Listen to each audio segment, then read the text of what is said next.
Thank you very much. Earlier today, I spoke with Prime Minister Ardern of New Zealand to express the sorrow of our entire nation following the monstrous terror attacks at two mosques.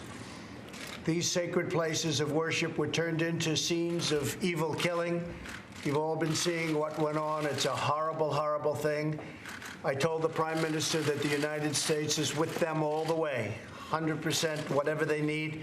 We will be there. New Zealand has been a great friend and partner for many years. Our relationship has never been better.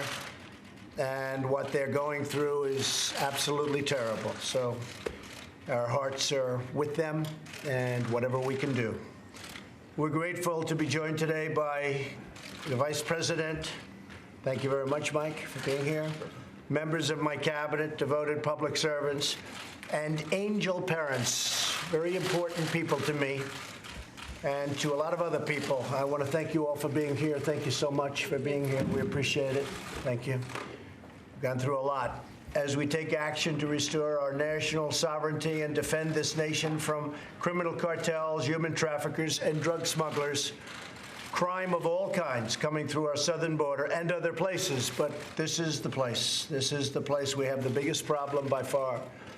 And I want to also compliment the incredible people at Border Patrol and ICE and law enforcement for the job they've done. They've apprehended so many thousands and thousands of people that if we had the proper protection, we wouldn't even have to apprehend. They wouldn't be coming in. As president, the protection of the nation is my highest duty. Yesterday, Congress passed a dangerous resolution that, if signed into law, would put countless Americans in danger, very grave danger. The Democrat-sponsored resolution would terminate vital border security operations by revoking the national emergency issued last month. It is definitely a national emergency. Rarely have we had such a national emergency. Therefore, to defend the safety and security of all Americans, I will be signing and issuing a formal veto of this reckless resolution, and that's what it was. And I have to, in particular, thank the Republican, strong, wonderful people, the Republican senators that were on our side and on the side of border security and on the side of doing what they have to keep our nation safe. They were very courageous yesterday, and I appreciate that very much. Congress's vote to deny the crisis on the southern border is a vote against reality. It's against reality. It is a tremendous national emergency. It is a tremendous crisis. Last month, more than 76,000 illegal migrants arrived at our border. We're on track for 1 million illegal aliens to rush our borders. People hate the word invasion, but that's what it is. It's an invasion of drugs and criminals and people. We have no idea who they are, but we capture them because border security is so good. But they're put in a very bad position, and we're bursting at the seams, literally bursting at the seams. What Border Patrol is able to do is incredible. I also, by the way, want to thank our military, because our military has been very much involved, as you know. And they're putting up walls, in some cases temporary. In some cases, they were supposed to be temporary. They're so good that they're better than the permanent, so we're leaving them. We've really nowhere left to hold all of the people that we're capturing. And we're at a point where we're just going to have to say, with these horrible decisions that we've been handed by people that aren't living in reality, that there's nothing we can do. There's absolutely nothing we can do. We're bursting at the seams. You can only do so much. And the only option then is to release them. But we can't do that either, because when you release them, they come into our society. And in many cases, they're stone-cold criminals. And in many cases, and in some cases, you have killers coming in and murderers coming in, and we're not going to allow that to happen. Just not going to allow it to happen. There has been nearly 2,000% increase in border-related asylum claims over the last decade. Part of the reason is because our country is doing so well economically that people are coming up in droves. The vast majority are rejected, but smuggling organizations making a tremendous amount of money, like they've never made before, are using these people to crash the system. Our immigration system is stretched beyond the breaking point. And as I said, Nothing much we can do. We can just do our job and do it well. But there's a point at which, if the Democrats would get in, would be able to make a deal. Literally in 15 minutes, we could make a deal on changing catch and release, changing the horrible asylum laws that are so unfair, changing visa lottery, chain migration. These laws are just horrendous. I won't explain them, but everybody standing behind me knows exactly what they are. They're dangerous for our country, and they're inspired by Democrats who have to change. 1 in 3 migrant women is sexually assaulted on the journey north. The border crisis is driving the drug crisis. 70,000 Americans a year are killed by drugs, including meth, heroin, cocaine, and fentanyl. And the 70,000 people is a number that's so low that it probably shouldn't even be used anymore. The mass incursion of illegal aliens, deadly drugs, dangerous weapons, and criminal gang members across our borders has to end. We are bringing out thousands and thousands a year of MS-13 gang members and other gang members that are just as bad, where they come into our country, they're able to skirt the border, come through areas where we don't have proper wall, where we don't have any wall at all, and they get into the country and they do a lot of damage in many cases, but we get them out by the thousands, and we bring them back or we incarcerate them. The national emergency I declared last month was authorized by Congress under the 1976 National Emergencies Act. And there haven't been too many that are a bigger emergency than we have right at our own border. Consistent with the law and the legislative process designed by our founders, today I am vetoing this resolution. Congress has the freedom to pass this resolution, and I have the duty to veto it, and I'm very proud to veto it. And I'm very proud, as I said, of a lot of Republican senators that were with me. And I'm also very proud of the House. The Republicans in the House voted overwhelmingly in favor of a secure border. Since 1976, presidents have declared 59 national emergencies. They often involve protecting foreign citizens in far-off lands. Yet Congress has not terminated any of them. Every single one of them is still in existence. And yet we don't worry about our land, we worry about other people's lands. That's why I say America first, if that's okay, America first. The only emergency Congress voted to revoke was the one to protect our own country. So think of that. With all of the national emergencies, this was the one they don't want to do. And this is the one perhaps they should most do. We're joined today by many brave law enforcement officers, including sheriffs and just people that have been just tremendous backers of law and order, which we have to have. We're also joined by friends of mine, Marianne Mendoza, Kent Terry, Laura Wilkerson, Sabine Durden, and Steve Ronbeck.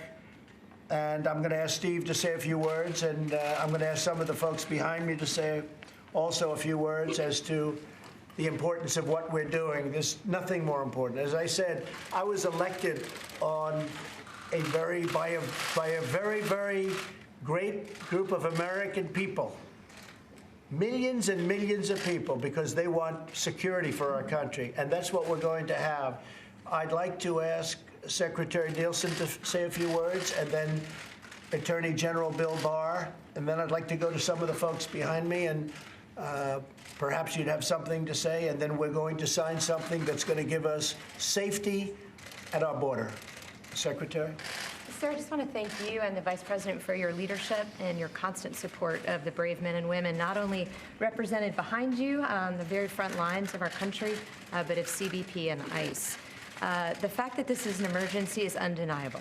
We have not seen this type of flow. As you know, it's predominantly families and children, which means that there's a very unique and dangerous humanitarian crisis at hand, in addition to the security that you just described in your remarks. So we have a duty to know who comes in our country, and we have a duty to ensure that the flow is safe and orderly. That's what you've attempted to do. That's what you've demanded that Congress do. And I just, again, ask Congress to please pay attention. We've given you the facts. The system is breaking. Security is risk, and the very humanitarian protections that we hold dear in this country are at risk in terms of our ability to provide those to vulnerable populations. So, Mr. President, thank you always for your leadership and great support. Thank you very much. Thank you. Bill? Mr. President, your declaration of an emergency on the southern border was clearly authorized under the law and consistent with past precedent. As you said, the National Emergencies Act directly authorizes the president, gives broad discretionary authority to the president to identify and respond to emergent circumstances that require a decisive response. And the humanitarian and security crisis we have on the border right now is exactly the kind of emergency that presidents are permitted to address under the National Emergencies Act. As you alluded to yourself, in the past 40 years, there have been 59 emergencies declared. And many of these have dealt with political conditions in countries like Burundi, Sierra Leone, Belarus. The crisis that we're dealing with today is right on our doorstep, and it presents a real, clear, and present danger to the American people. So what you've done from a legal standpoint is solidly grounded in law, and from the standpoint of protecting the American people, it's imperative. Thank you very much, Bill. That's great. Well, you'll be defending it, and you'll defend it well. I have no doubt about that. Would anybody like to say something? Why don't we start with Mike? Well, thank you, Mr. President. I don't know that I've ever been more proud to be standing next to your desk than I am today. Thank you. To be standing with these courageous Americans and with these extraordinary angel parents. We have a crisis on our southern border. The reality is it's not only a crisis of illegal immigration. Criminal elements are coming across our border. The flow of drugs. Now, drug overdose is the #1 cause of death for Americans under the age of 55. So the crisis on our southern border is a crisis all across this nation. Add in human trafficking and all that comes with this crisis, justified the president's declaration of a national emergency. This is affecting all of the people of the United States. And today, Mr. President, with your strong support for the men and women in law enforcement, Customs and Border Protection, Homeland Security, and with I know what is your love and your heart for these angel parents, you're keeping your word by vetoing this legislation, by finding the available resources to build the wall, address this emergency, and secure our border. And I know I speak on behalf of all gathered here, people all across this country. I say thank you for keeping your word, Mr. President. Thank you. I appreciate it.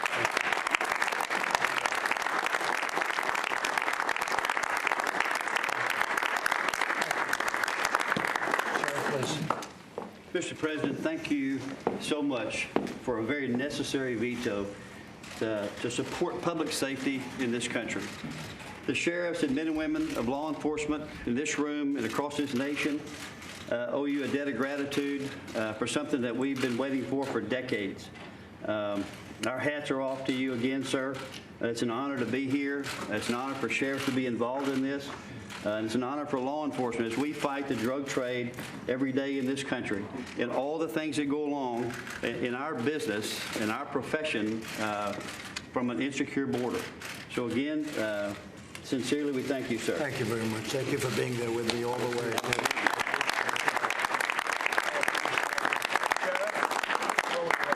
Thank you. Mr. President, I can't thank you enough on behalf of America's sheriffs. As you all know, there are men and women in law enforcement across this country that are fighting a battle every single day. They are in the trenches. While we Americans only make up about 7% of the world's total population, about 68% of the world's total drugs are consumed here in the United States every year. This is not political propaganda.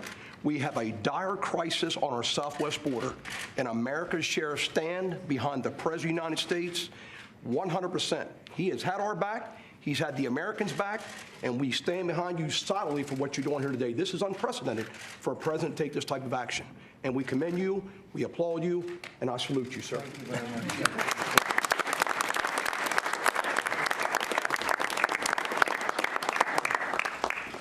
Say something. what you've been through. My son was killed in 2014 by a repeat illegal alien criminal allowed to stay in this country. He was a police officer in Mesa, Arizona. And Angel families come forward to tell their stories, not because we've created a manufactured crisis, but because we want to tell the American people and share with you our heartache and let you know what is happening on our doorsteps, what's happening to your neighbors, what's happening to your fellow Americans. And there is a way to prevent this, and it's not by continually lying to you and telling you that there isn't a problem. There is a problem. It's a national emergency, and thank you. Thank you very much. For following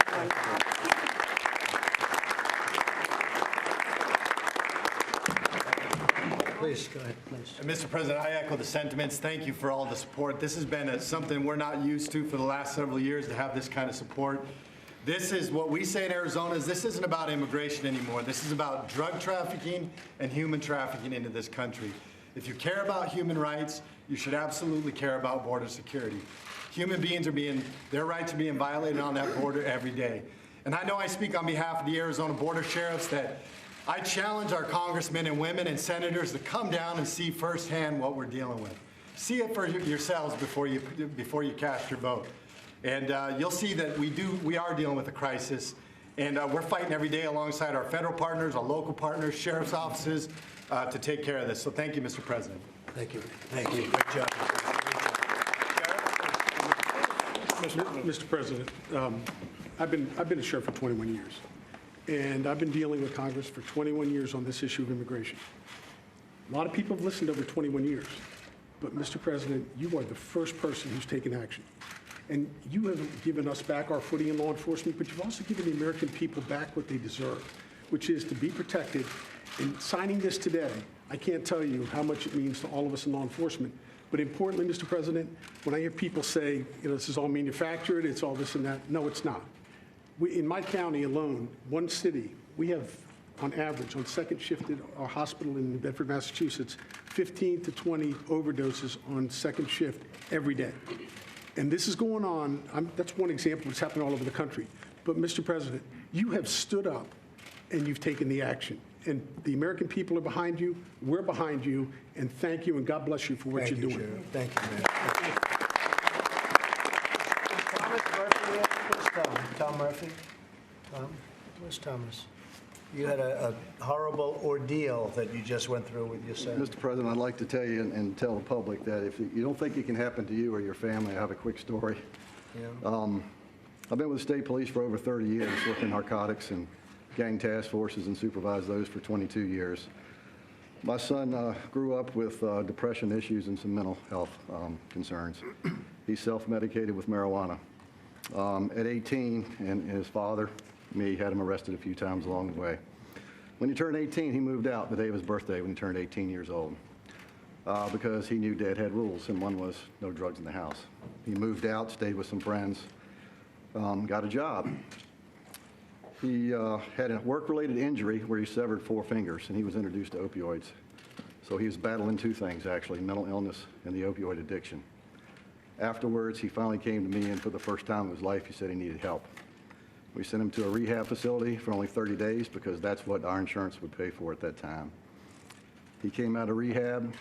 Everything was fine for approximately 3 months. The craving was too much for him. He got a hold of some heroin that was laced with fentanyl, and he died on December 13th, 2017. So I'm here to say, as far as stigma goes and narcotics, and it's not going to happen to me, it's not going to happen to my family. My father's a retired minister of 45 years. My sister is in the medical field. My brother's in law enforcement. No one even smokes in our family. No one's ever been arrested. It happened to me, it happened to our family, so it can't happen. That's how horrific and addictive this drug is. So anything you can do to help us and families like us is greatly appreciated. It's coming through the southern border, folks, all through the southern border. Thank you very much. Mr. President, thank you very Yes, much, please. sir. This is the first real step in confronting the heroin drug crisis in this country. We're going to make real strides after this. I'm the sheriff of your home of Camp David, Frederick County. right. We suffer the same problems there, and I'm convinced without what you're doing here today, every county becomes a border county. Thank you, Mr. President. Thank you, Sheriff.